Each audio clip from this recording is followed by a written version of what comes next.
For those who were not convinced by my arguments to support my claim that NASA didn't go to space, this video is for you. In my first video on NASA's technology, I showed how it is impossible for computers to work under microgravity conditions. My conclusion was that we can't get to space. We heavy, super heavy. And today I will attack NASA's technology from a different angle.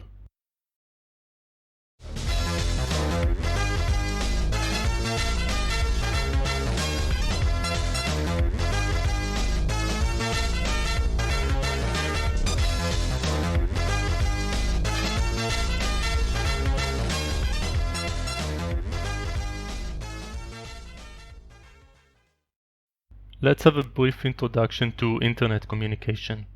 This diagram describes the open Systems Interconnection model that is used for transferring data between computers. I don't want to go too much in depth, so I'll just give a quick overview. The bottom two layers exist in the computer itself. The network layer contains information about the computer. The top three layers cover what happens after the communication was established. I want to focus on the middle layer, or in its official name, the transport layer. This is where the protocol of communication is used. The two basic protocols used in the network layer are TCP, or Transmission Control Protocol, and UDP, or User Datagram Protocol. The major difference between the two protocols is verification of data. TCP verifies the integrity of the data that was sent, so if a picture is sent, the protocol uses a checksum algorithm to confirm that the data wasn't modified in any way, and that the output for this algorithm is the same in both ends of the communication. If you're interested in how checksum algorithms work, you can watch my video on Facebook's censorship where I talk about hashing algorithms. This is pretty much the same idea as checksum. So now you know how the Transmission Control Protocol works. UDP does not verify the integrity of the data that is sent from one end to another. Verifying data integrity comes on the expense of computer resources. In other words, data will be transmitted slower when using TCP, because when data is received, the receiver sends the checksum value to the sender.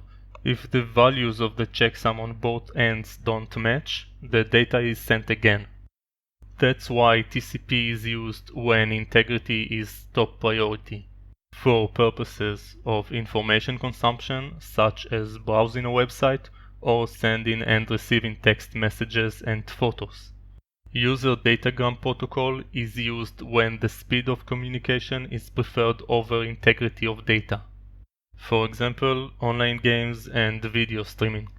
In these cases, a lot of data is transmitted at any moment, and the user wouldn't want it to arrive late because the data is being verified. Imagine two people throwing packages at each other. The greater the distance is between them, the more packages will be lost.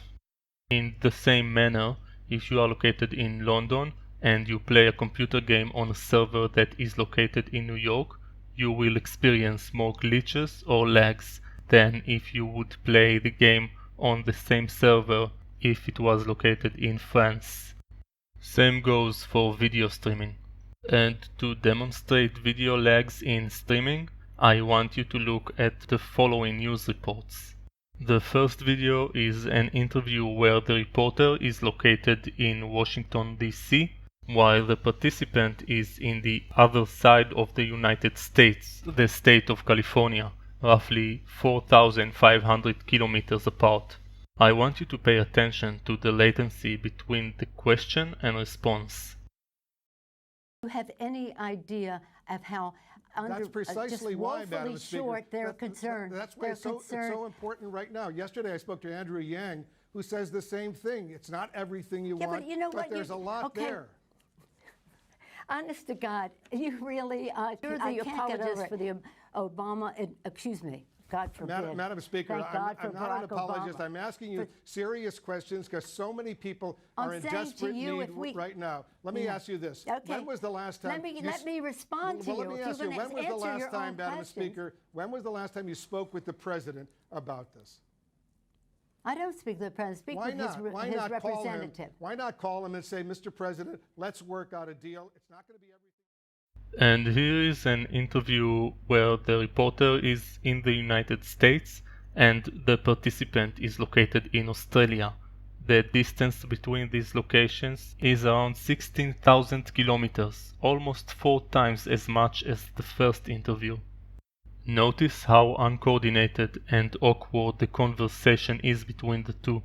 The low quality video and audio is meant to reduce the amount of data that is sent, as well as reducing this uncoordination as much as possible. So let me ask you, because again, it's almost like a military operation. You're in a hotel. You do get to go out and practice a few hours. But what's it like? Who are you seeing? What is a daily routine like for you right now, Rafa? Well, for me, it's depends. We have three periods of practice. For example, today have been Or what, or whatever. You are, because I know you're not going to tell me. And anyway, it's an irrelevant question. No, I can't tell you because I don't know. Exactly, that's what I'm saying. It's an irrelevant question. So, but I want to know, do you think about what might happen post-competition? Do you have a vision of your life after competition? Yeah. Yes. It's something that it never worried. And finally, we have this interview between a CNN reporter and an astronaut in the International Space Station, 400 kilometers above Earth and moving in the speed of 27,600 kilometers per hour. Station, this is Rachel Crane with CNN. How do you hear me? I have you loud and clear on board the space station. Great. How does a girl from Beaconsfield, Iowa, with a population of less than 20, become the commander of the International Space Station? I don't know. I think it's kind of a miracle, actually. What's the next record for you? I'm not sure. I'm sure there's somebody out there keeping track, but I'm not sure what the next one will be. So your stay on the International Space Station was just extended by 3 months. But how long in space is too long? I mean, do you think that our bodies and brains could actually handle a mission to Mars now, having spent so long on the International Space Station?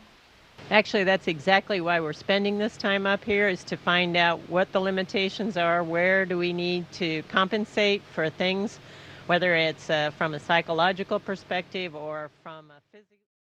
And here are interviews between a reporter in a recording studio and two astronauts who are not in a recording studio. You guys at all nervous? No, I don't think we're nervous. We watched the Demo 1 flight, the test flight, the uncrewed test flight, and changes in leadership affect you guys and the other astronauts that are currently living on the International Space Station? I think if you look at who has replaced some of those positions, you'll see people from within moving up and stepping into those roles and just doing an excellent job. And so that's one of the strengths of an organization like NASA, is that we don't rely on a single individual to drive the entire assessment and evaluation and management effort. We use a team of individuals. You are now in the zero G. Tell me, what's the best and worst thing about living life in zero gravity every day? You know, Doug and I talked quite a bit about that, knowing some of the things that people might ask us about. And living in zero gravity, you know, the probably the most frustrating thing is one of the things you really take for granted is that if you put something down, at least if nobody moves it, it will be there when you get back. Here in space, you got to go through some extra efforts to make sure things stay where you put them. As you can see, we've got a trimmer on a little cord, a little leash, so it doesn't get away from us. And you can imagine that there's a lot of places where, like going to the restroom, for example, where you like stuff to stay where you put it. And so we definitely find that frustrating at times. If I wouldn't know any better, I would say that the latency between the question and response the lack of video glitches, the video quality and the audio quality all suggest that those who took part in the interviews were located in the same country. Although seeing the way these videos are edited, I got the impression that these were not actual interviews and the astronauts recorded their answers in advance.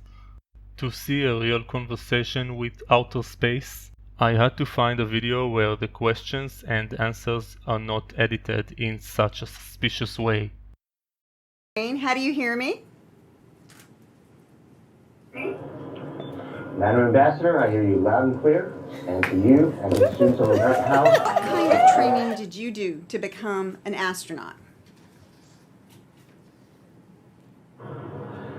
Well, we select astronauts with a bunch of varied backgrounds. We've got astrophysicists, engineers, medical doctors, test pilots. We got the whole gamut. I've got Joe Acaba here. He's a teacher, an educator. And so we all come with all a bit different backgrounds, but we get the similar astronaut training where we have to learn about the systems of, for example, the space station, the science on the space station, how the toilet A special message or special advice for aspiring astronauts in Ukraine? That's really the thing that I've seen from the people that I know that have become astronauts is that even before they became astronauts, they loved what they did. They were passionate about a lot, most of them, you know, we all want to learn new things, learn something new every day. You know, we all studied hard in school, found a field that we were interested in, whether it's geology. Judging by the high latency, the video quality and the audio quality, I conclude that this astronaut is located in Australia.